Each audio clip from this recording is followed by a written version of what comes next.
How to crossplay PUBG PC and PS4. For this, you can go ahead and launch your PUBG on your PC or either your PS4. So as we all know that PUBG is a multiplayer game and you can easily play it with your friends.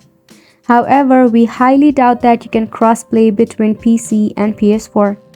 If you go ahead and search for it, that if you can actually crossplay, it will say that it does support on your PC, Xbox One, PS4 and Stadia, but you will not be able to crossplay it between your PC and your Xbox or PC with your PS4. Because if you even try to crossplay it, it will either show you an error or invalid, or your game will simply not play.